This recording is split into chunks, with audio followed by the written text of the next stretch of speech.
কাদেরকে কি বোঝাবো? ভরপুর পানি দিয়ে ভরা, তার কোনো শেষ নাই, রসে টলমলো, খাইতে লাগে অপরূপ স্বাদ, যা অমৃত ফেল। আসলে এটা আপনার হাতে কি ফল, এর নাম কি? এটার নাম আমি জানি না, তবে এর রূপক নাম বলতেছি। এটাকে আমি বলি দুধ ফল, যা দুধের কালার দেখতে, এবং এটাকে বলি বীজ শক্তির শক্তিশালী ফল, যা বীজকে শক্তিশালী করে। তাই নাকি? এটা খাইলে শরীরকে শক্তিশালী করবে। আর এই গাছের ফলটা 1 বছর 2 বছরে হয় না, মিনিমাম 12 বছরে ফল পাওয়া যায়, 10 বছর 12 বছরে।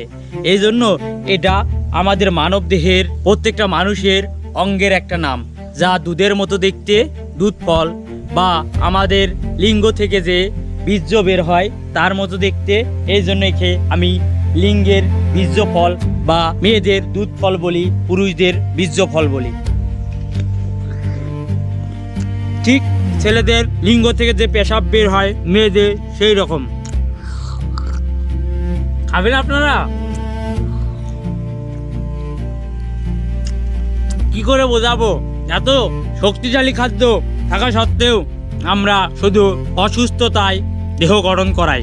মূলত এই ফলরা প্রতিদিন যে সেবন করবে, তার যৌন শক্তি ধীরে ধীরে উচ্চ স্তরে পৌঁছে যাবে এবং শক্তিশালী হবে। আর এর উপকারিতা আপনারা প্রত্যেক ব্যক্তি সেবন করলেই বুঝতে পারবেন।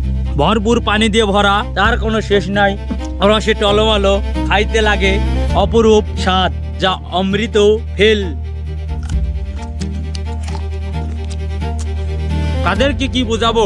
একবার ভক্ষণ করবে, সে প্রতিদিন এটাই খাইতে যাবে আর শক্তিশালী নিজের দেহকে তৈরি করবে, প্রাণবন্ত দেহের অধিকারী হবে এবং শরীরের দুর্বলতা কেটে যাবে, খিদা নিবারণ হবে, রোগ প্রতিরোধ ক্ষমতা বাড়বে। এই ফলের যে কত উপকারিতা খাইলে তো বুঝবেন, না খাইলে মন্তব্য করলে কি বুঝবেন?